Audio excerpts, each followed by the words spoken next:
نحمده ونصلي على رسوله الكريم اما بعد فاعوذ بالله من الشيطان الرجيم بسم الله الرحمن الرحيم رب اشرح لي صدري ويسر لي امري واحلل عقدة من لساني يفقهوا قولي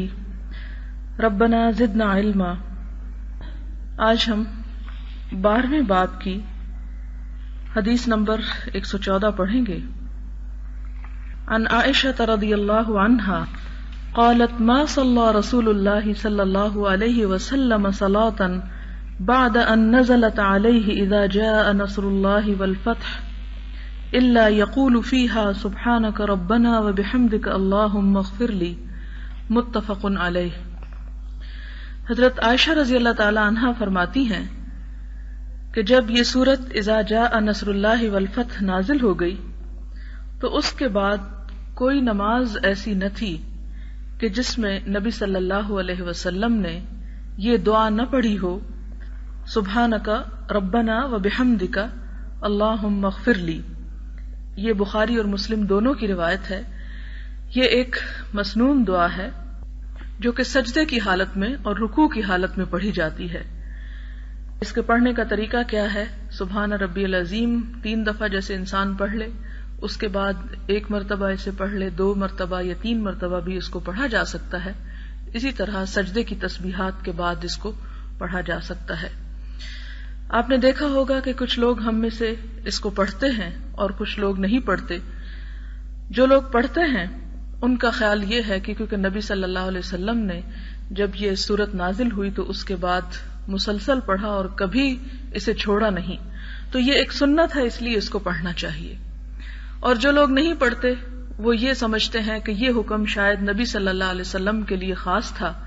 اور ہمارے لیے نہیں ہے۔ لیکن ایک کام جو نبی صلی اللہ علیہ وسلم نے کیا اور ایک دعا ہے، تو نماز تو بذات خود دعاؤں کا مجموعہ ہے۔ اور جیسا کہ آپ یہ بھی جانتے ہیں کہ سجدے کی حالت میں انسان سب سے زیادہ اللہ تعالیٰ کے قریب ہوتا ہے اور سب سے زیادہ اس کی دعائیں قبول ہوتی ہیں۔ اور دعاؤں کی قبولیت کا ذریعہ بھی یہ ہے کہ انسان کثرت سے استغفار کرے، کیونکہ آپ صلی اللہ علیہ وسلم نے فرمایا کہ جس شخص نے پابندی کے ساتھ استغفار کو پڑھا اس نے ہر غم سے نجات پائی، یعنی حدیث کا مفہوم کچھ اس طرح ہے۔ اور یہ بھی آپ جانتے ہیں سورۃ نوح میں جیسے کہ آتا ہے کہ اللہ تعالیٰ فرماتے ہیں کہ مال اور اولاد اور دنیا کی مشکلات جو ہیں، جب تم اللہ تعالیٰ سے استغفار کرو گے تو ان مشکلات کا میں بہتر تمہیں حل دوں گا اور زیادہ نعمتیں عطا کروں گا۔ تو انسان گویا کہ اگر سجدے کی حالت میں اور دعائیں پڑھنے کی بجائے یہ مسنون دعا پڑھتا ہے تو یہ دعا ایک بابرکت دعا ہے، اور اس کے بارے میں کوئی شک نہیں ہونا چاہیے یا ایسے دل میں خیال نہیں جانا چاہیے کہ شاید اس کو پڑھنے سے نماز فاسد ہو جائے یا کوئی نماز میں ہم ایکسٹرا چیز ایڈ کر رہے ہیں۔ یہ ایڈیشن کی بات نہیں، سنت رسول صلی اللہ علیہ وسلم کو فالو کرنے کی بات ہے۔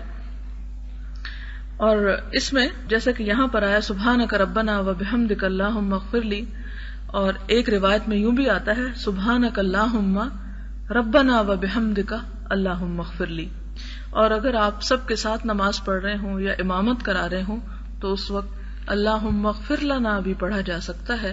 کیونکہ امام کے لیے اس بات کو ناپسندیدہ قرار دیا گیا ہے کہ جب وہ سب کے لیے دعا مانگے یا سب کے ساتھ سب کی طرف سے دعا مانگے تو اس میں وہ اپنی ذاتی دعائیں مانگنا شروع کر دے یا اپنے اکیلے کے لیے کچھ مانگے اور باقی لوگوں کو وہ بھول جائے۔ پھر اسی طرح ہم دیکھتے ہیں صحیحین کی ایک اور روایت میں حضرت عائشہ فرماتی ہیں کہ رسول اللہ صلی اللہ علیہ وسلم اپنے رکوع اور سجود میں کثرت سے یہ پڑھا کرتے تھے سبحانک اللہم ربنا و بحمدک اللہم اغفر لی۔ اب یہ آپ نے دیکھ لیا کہ ان 2 روایات میں الفاظ کا آگے پیچھے ہونا ہے، مطلب میں کسی قسم کا کوئی فرق نہیں۔ اور اللہ تعالیٰ کے ارشاد فسبح بحمد ربک واستغفرہ کہ آپ تسبیح بیان کیجیے اپنے رب کی تعریف کے ساتھ اور اس سے بخشش مانگیے، اس میں جس چیز کا آپ کو حکم دیا گیا تھا اس پر آپ عمل کرتے تھے۔ اور مسلم شریف کی ایک روایت میں ہے کہ رسول اللہ صلی اللہ علیہ وسلم وفات سے پہلے کثرت سے یہ کلمات پڑھا کرتے تھے سبحانک و بحمدک استغفرک و اتوب الیک، جس کا معنی ہے کہ اللہ تو پاک ہے، اور میں تیری تعریف کرتا ہوں، تجھ سے بخشش مانگتا ہوں، تیری طرف رجوع کرتا ہوں۔ اب آپ دیکھیں کہ اللہ کے رسول صلی اللہ علیہ وسلم جن کے بارے میں اللہ تعالیٰ نے خود فرمایا کہ غفر اللہ لک ما تقدم من ذنبک وما تأخر، کہ اللہ نے آپ کے اگلے پچھلے سارے گناہ معاف کر دیے، اس کے باوجود آپ صلی اللہ علیہ وسلم نہ صرف یہ کہ عام چلتے پھرتے بلکہ اپنی نمازوں کے اندر بھی استغفار کیا کرتے تھے۔ آپ کی اس سنت کو دیکھتے ہوئے ہمیں اپنے لیے بھی سوچنا چاہیے کہ ہم جن کا کام ہی اور کوئی نہیں گناہوں کے سوا، انہیں کس کثرت سے استغفار کرنی چاہیے، کیونکہ خالق کے حضور اللہ تعالیٰ کی نعمتوں کے جواب میں جب انسان شکر بھی ادا نہیں کرتا تو یہ بھی اس کی طرف سے ایک کوتاہی لکھی جاتی ہے، تو اس کا ازالہ کثرت سے استغفار کے ذریعے کیا جا سکتا ہے۔ اور آپ دیکھ رہے ہیں کہ یہاں حضور صلی اللہ علیہ وسلم کو بطور خاص یہ پڑھنے کے لیے کہا جا رہا ہے، حالانکہ اللہ تعالیٰ کا یہ وعدہ بھی موجود ہے کہ آپ کے گناہ معاف کر دیے گئے، اور اس کے ساتھ ساتھ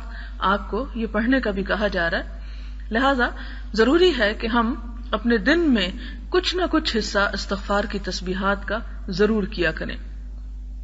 پھر اسی طرح حضرت عائشہ فرماتی ہے کہ میں نے کہا یا رسول اللہ صلی اللہ علیہ وسلم، یہ کیا کلمات ہیں جنہیں میں آپ کو اکثر کہتے ہوئے دیکھتی ہوں؟ فرمایا میرے لیے میری امت میں ایک علامت مقرر کی گئی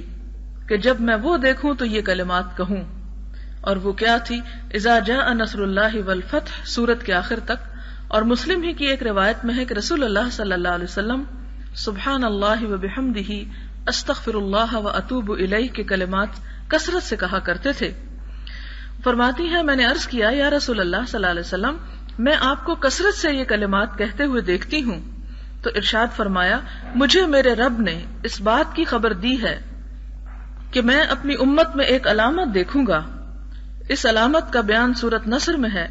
بس جب میں وہ علامت دیکھوں تو کثرت سے یہ کلمات کہوں، تحقیق میں نے وہ علامت دیکھ لی ہے، یعنی فتح مکہ اور لوگوں کا فوج در فوج اسلام میں داخل ہونا، لہذا اس کے بعد یہ جو ہے وہ مجھ پر واجب ہو گیا۔ ان انس رضی اللہ عنہ قال ان اللہ عز وجل تابع الوحی علی رسول اللہ صلی اللہ علیہ وسلم قبل وفاته حتى توفی اکثر ما كان الوحی علیہ، متفق علیہ۔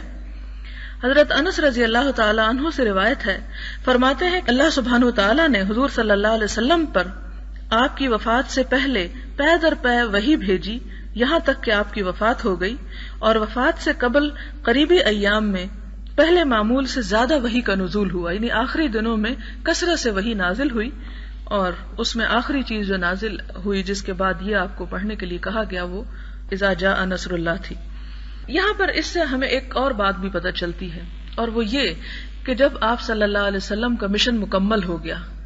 اور جب آپ کی ساری مرادیں پوری ہو گئیں، اس وقت آپ کو یہ کلمات پڑھنے کے لیے بھی کہا جا رہا ہے۔ تو گویا جب انسان پر اللہ تعالیٰ کی نعمت عام ہو جائے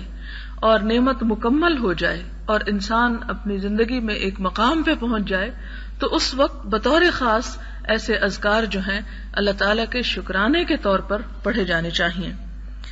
حضرت جابر رضی اللہ تعالی عنہ سے روایت ہے کہ رسول اللہ صلی اللہ علیہ وسلم نے فرمایا ہر بندہ اسی دین پر اٹھایا جائے گا جس پر اس کی موت آئی تھی، یعنی جس دین پر جس ایمان کے ساتھ یقین کی کیفیت کے ساتھ انسان فوت ہوگا اسی کیفیت کے ساتھ وہ دوبارہ زندہ کیا جائے گا۔